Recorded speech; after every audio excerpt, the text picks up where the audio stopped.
Amigos, ¿qué tal? Me da mucho gusto recibirlos nuevamente en Triángulo de Letras. Parte de lo que hace disfrutables estas emisiones que hemos estado compartiendo con ustedes tiene que ver con la erudición, con la inteligencia de nuestros invitados. El día de hoy vamos a platicar acerca de cimientos, de los cimientos que, bien puestos, mal puestos de alguna forma, han servido para construir nuestro país. Saludo con muchísimo gusto aquí en la mesa a Carlos Pascual. Carlos, muchas gracias. Queridísimo Eduardo, ¿cómo estás? Con mucho gusto saludarte. Igualmente, muchísimas gracias. Héctor Zagal, muchas gracias por estar aquí con nosotros. Eduardo, encantado.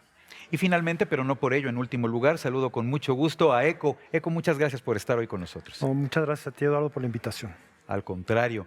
Amigos, vamos a avanzar un poco, veamos semblanzas acerca de los autores que el día de hoy nos acompañan aquí y en un momentito regresamos y iniciamos esta conversación, esta conversación que tendrá que ver el día de hoy con cimientos, los cimientos de nuestro país.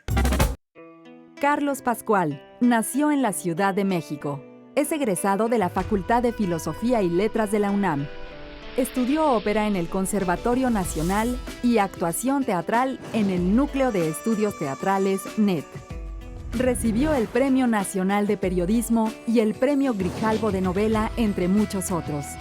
En La Luna sin Ombligo, Pascual da rienda suelta a la imaginación, aventurando los verdaderos orígenes del país a partir del descubrimiento del cadáver del antropólogo Ricardo Indalecio Prieto, RIP, en el Museo Nacional de Antropología e Historia. Héctor Zagal es filósofo con maestría por parte de la UNAM, doctor en la misma disciplina por la Universidad de Navarra, miembro de número de la Academia Iberoamericana de la Comunicación y Defensa de la Lengua Española. Ha recibido el Premio Nacional de Ensayo Raúl Rangel Frías. Su novela, Imperio, narra con rigor histórico y maestría técnica la malograda historia de Maximiliano de Habsburgo, el hombre que fue convencido de venir a nuestro país para convertirse en emperador. Héctor Stanislav de la Garza Batorsky, mejor conocido como Eco, grabador y dibujante. Nació en San Pedro Garza García, Nuevo León. A los 13 años inició su carrera publicando con Carlos Monsiváis y Fernando Benítez en La Cultura en México. Sus estupendos grabados y dibujos eróticos han sido publicados en The New York Times, el diario El País y diversos periódicos nacionales. Es autor de El libro de Denise, Aforismos y Máximas y Manual para un aspirante al poder, junto con Avelina Lesper, entre otros. Colaboró con Paco Ignacio Taibo II, aportando los grabados animados empleados en 4 documentales producidos para History Channel. Vemos un avance acerca del texto que el día de hoy nos presenta en esta mesa de Triángulo de Letras Carlos Pascual, La Luna sin Ombligo. Ahora regresamos. Era su cuarto martini. Eugenio X de la Croix se arriesgaba a pasar una noche de infierno al desatar las furias de su gastritis. Al carajo con la gastritis, se dijo. Estaba cansado de que, apenas a sus 40 y tantos años, los ácidos del estómago ya estuviesen en tan flagrante rebeldía que el colesterol, siguiendo su ejemplo, volase tan alto que su tiroides fuese un cacharro inservible y que hubiera franqueado desde hacía tiempo la barrera de los 100 kilos, la 10ª parte de una tonelada. Y no es que quisiera recuperar sus esbeltos 75 kilos de antes, no. Se conformaba tan solo con escribir su peso con 2 dígitos. Y a todas estas desgracias, para colmo, había que añadir la calvicie que despoblaba su mollera con afán de talabosques, haciéndola parecer más que una mollera, una tonsura de benedictino. Carlos, es una obra la tuya, como siempre, dotada de enorme erudición, con una gigantesca profusión de datos, pero también con un detalle que desde mi perspectiva la convierte en algo muy divertido. ¿Hay ficción dentro de esta realidad de la formación de nuestro país o de la construcción de nuestro país? Cuéntanos un poco, por favor, acerca de La Luna sin Ombligo. Bueno, sí hay ficción, naturalmente que hay ficción. Creo que en mis trabajos que se basan en historia, no me he tomado tanta libertad como en La Luna sin Ombligo. Bien. Al momento de hacer ficción. Todos los personajes son históricos, o al menos la gran mayoría de ellos. Sus hechos, sus palabras, sus antagonismos están perfectamente documentados, pero sí llegó un momento en que dije, bueno, conste, y lo digo, lo anuncio al inicio Exactamente, y es del lo que libro, quería hacer referencia. dice, Ajá. esta no es una novela histórica, no es una obra de divulgación histórica. Aquí hay que soltarse el chongo un poco Claro. con los personajes, y llega un punto en que sí, los personajes, repito, históricos, perfectamente consolidados, por así decirlo, llega un momento en que ya los rompo. Entonces ya los ligo a una serie de ficciones que ya, bueno, me permiten enloquecer. Lo más divertido de todo es cuando de repente los lectores de la novela me dicen, oye, ¿y si fue así? No, hombre, pues no te estoy diciendo al principio que Desde el no es principio una me encanta. novela histórica. La mayoría de los personajes que aparecen en esta novela son históricos, después de algunas líneas. Por lo tanto, este libro no debe ser considerado como un documento científico ni de divulgación historiográfica. Tampoco, y esto es importante, es una novela histórica. La obra responde únicamente a la discontinua y atropellada imaginación del autor. Tal vez por ello se encuentre más apegada a la verdad. Y como premisa a mí me parece que es muy sabroso, Carlos. Gracias, muchas gracias. ¿Cómo es esta construcción? Si es que podríamos mencionarla como construcción, como la puesta de nuestros cimientos, Héctor, en el caso de lo que tiene que ver con tu obra, Imperio, ¿por qué en un momento un grupo de mexicanos muy conservadores, me atrevo a decirlo y a subrayarlo, muy conservadores, se consideraron o consideraron que no eran aptos, que no éramos aptos para el gobierno de nuestro propio país y decidieron importar a una figura extranjera para que llevara a cabo las labores de gobierno en la primera construcción del Estado? Claro, pues mira, cuando escribí esta novela, a mí me gusta presentarla de la siguiente manera y respondo a esto. Estamos en México, el ejército está en las calles, la población civil se queja frecuentemente de los abusos del poder militar, que se vale de su fuero para atropellar a la población. El Poder Ejecutivo dice que la culpa es del Poder Legislativo y el Poder Legislativo dice que la culpa es del Poder Ejecutivo.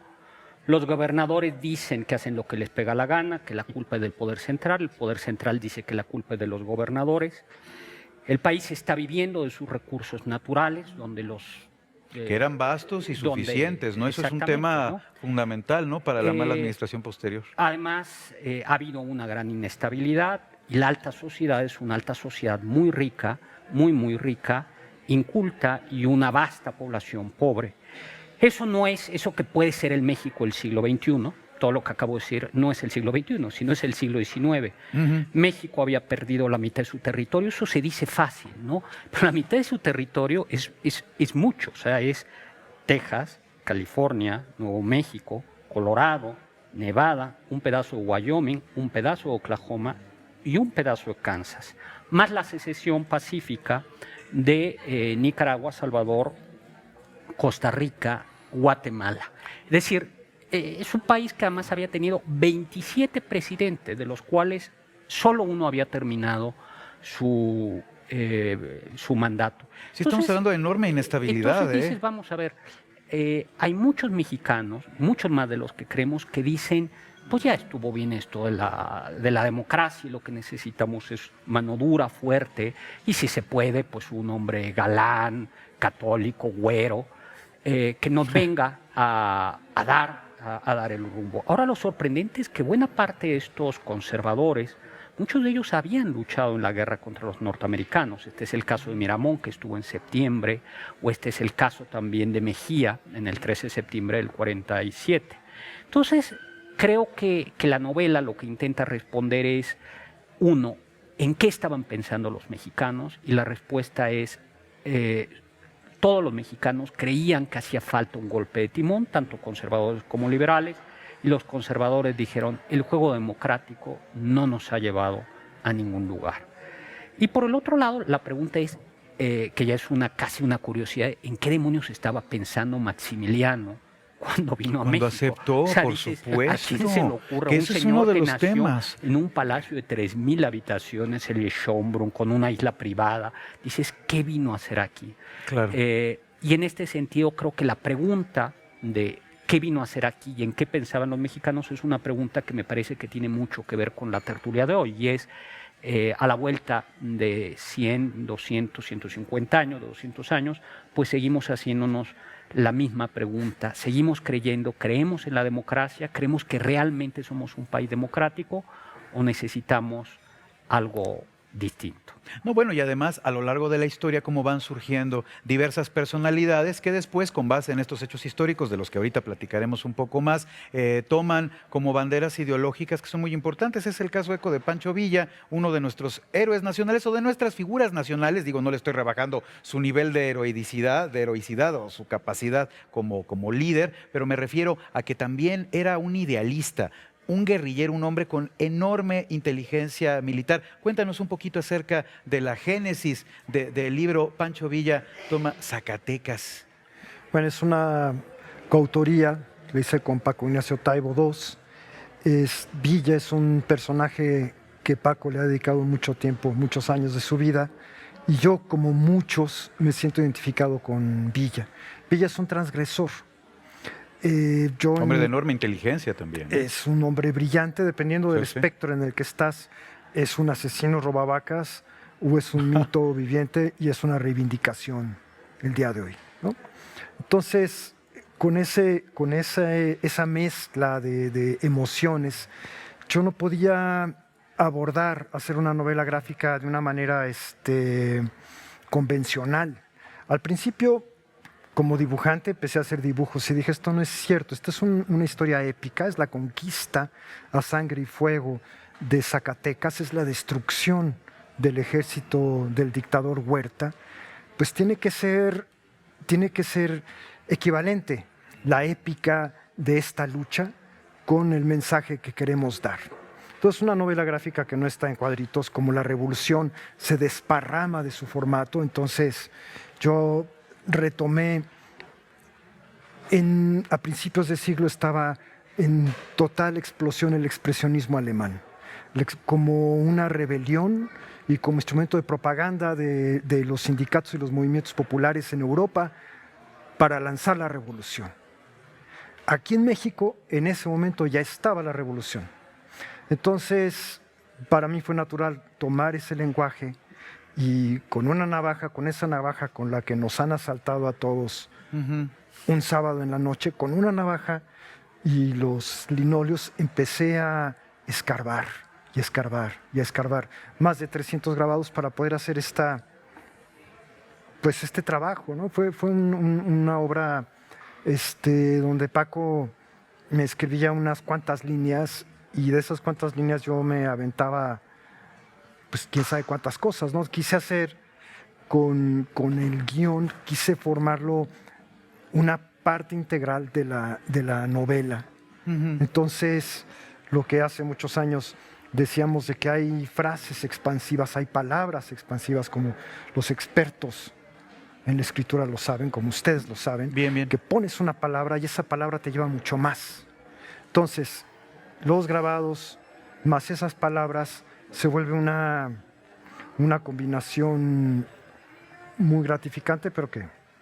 Claro, por supuesto. Y que al final, da por resultado un libro francamente maravilloso, un libro como todos los que tenemos el día de hoy aquí en la mesa, de premio. Me gusta mucho esta imagen que aportas, Eco, en el sentido de tomar una navaja y comenzar a rascar. Pensé mucho también en la construcción pues del país, no precisamente una navaja, quizás empezamos con una punta de obsidiana y fuimos rascando, y a la fecha yo no sé con qué gadget, pero el hecho es que seguimos rascando en la consecución de un país. Estamos hablando de cimientos. Vamos a una breve pausa, ahorita regresamos y continuamos platicando con nuestros autores. Esto es Triángulo de Letras.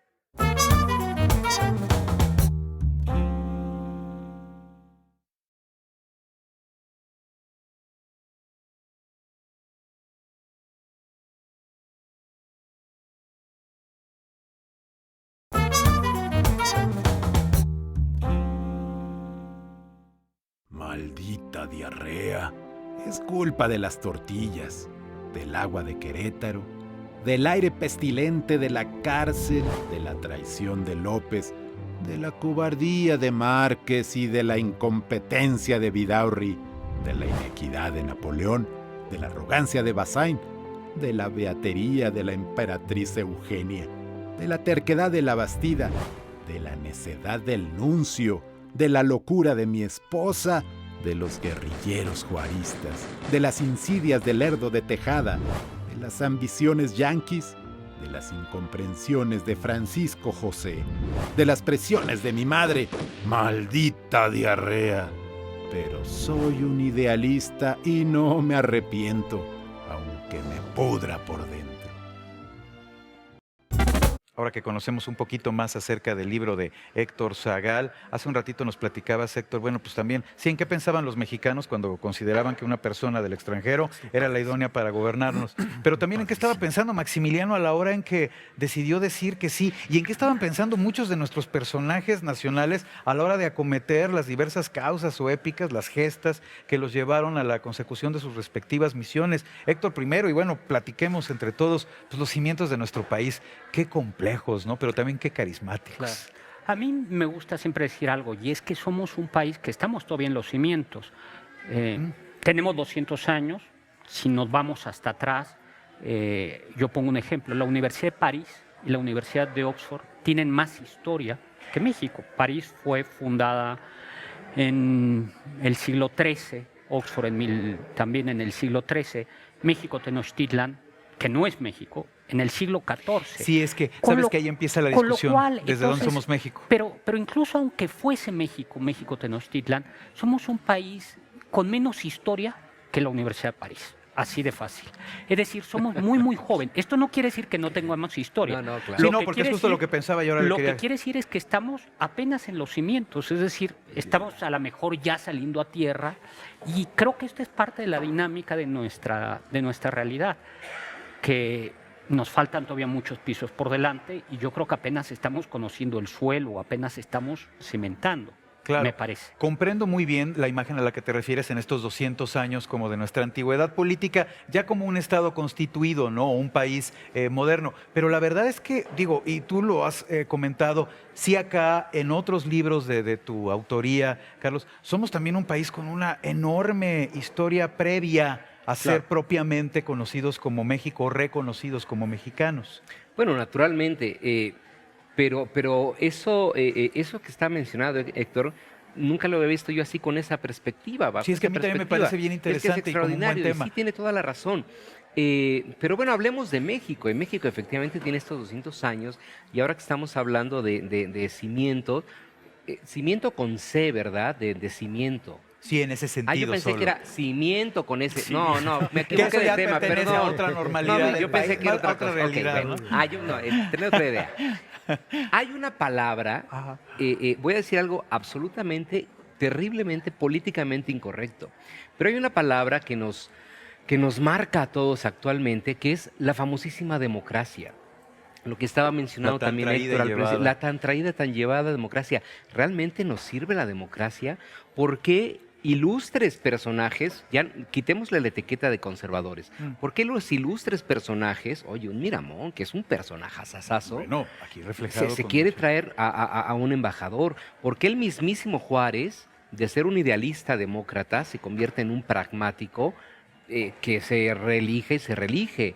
¿Y por qué después, en la Revolución Mexicana, la gente queda harta de Madero y apoya perfectamente a Huerta? Porque eso no lo decimos actualmente, pero la gente estaba fascinada con que hayan muerto. Eso es muy importante, por supuesto, nos indignamos, y estábamos platicando ahora fuera del aire acerca de la terrible historia de Madero, Francisco, pero también de Gustavo, del hermano, Gustavo, que es y para terminar mi idea, 100 años después, ¿por qué está regresando el PRI al gobierno? Claro. Porque la gente está harta de la democracia, como si la democracia per se fuera un instrumento extraordinario. Entonces, claro, como nos gobiernan los panistas y hay alternancia, ¿esto va a ser la panacea?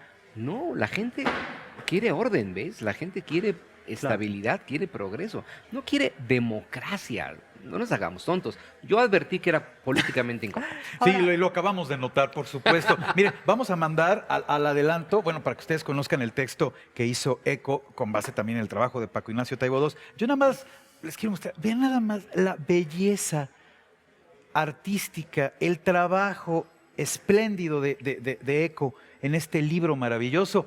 Vamos a conocer un poco más acerca de él. Ahora regresamos y continuamos platicando acerca de los cimientos de nuestro país y sí, quizás de una que otra incorrección política. El 21 de junio, el cerco está armado.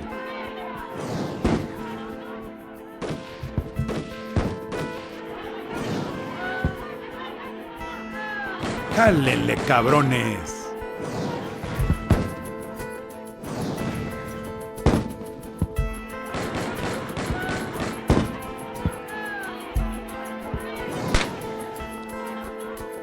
Federales.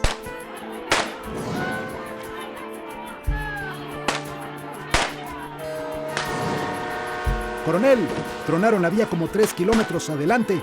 ¡Párenle!